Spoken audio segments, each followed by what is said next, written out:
Okay, principle number 6. The secret of effective parenting is natural and logical consequences. Now, natural and logical consequences are techniques that allow the child to experience the actual result, positive or negative, of his own behavior. They're life lessons that are essential to his growth and development. We need to use natural and logical consequences if we're truly focused on preparing our kids for independent, productive, and happy lives. Okay? Now, natural consequences are the direct result of the child's behavior. They represent the natural repercussions of the child's behavior. So our job as parents is not to protect them from such things, but rather to ensure that they are enforced to the full extent of the law.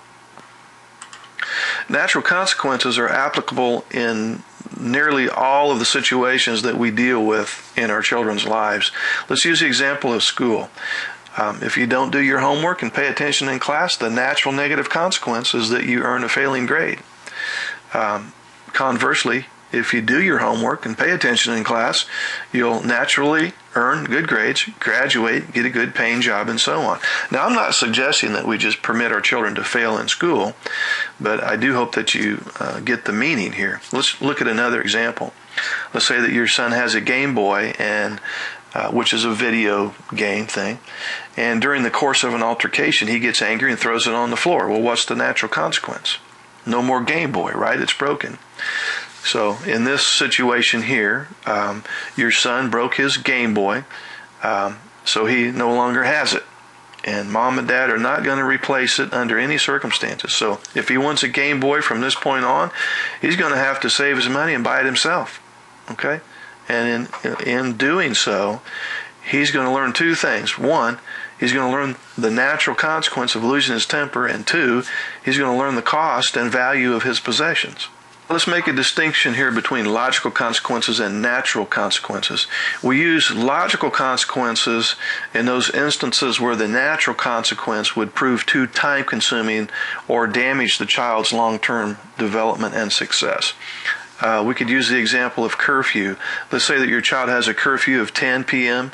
and he doesn't come home until 11:30 or midnight. The natural consequence would be that he would be real tired the next day, maybe not even be able to get up on time. He'd do poorly in school. Now, in this case, the natural consequence might not have an impact until days or even weeks of this negative behavior of coming in late.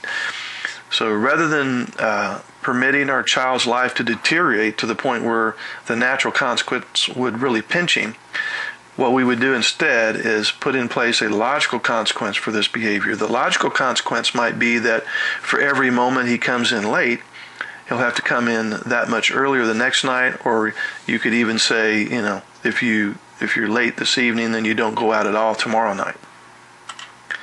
Okay, principle number 7, never do for a child what she can do for herself. When we do go in and take over and take responsibility, what ends up happening is we create a dependent child. And a dependent child is a demanding child. Children become dependent, then they become irresponsible because we, as the parent, fail to give him or her opportunities to take on responsibility. A lot of parents feel like they are doing a very loving and caring and giving thing when they do for their child, but the reality is that they're effectively limiting the child's ability to learn and grow for herself. Many adults have kind of a secret prejudice against kids. The prejudice is that children, particularly their children, are not capable of acting responsibly, so they do everything for their kids. In essence, the parent becomes over-responsible. And guess what? Over-responsible parents usually produce irresponsible kids. Parents who take on the responsibility of the child by reminding or doing for him, or they're just encouraging the child to be irresponsible. I mean, think about it for a second. If we're always reminding our children to do their homework, clean their room, take a shower, and so on, they really don't need to keep track of this stuff and take responsibility for it themselves. So, as parents, we have to force ourselves to mind our own business and let our children learn from the natural and logical consequences of their behavior. And when we begin to believe that our children can act responsibly and give them opportunities to do so, then 9 times out of 10 they begin to do so. And as a result, they take a significant step toward maturity and ultimately adulthood.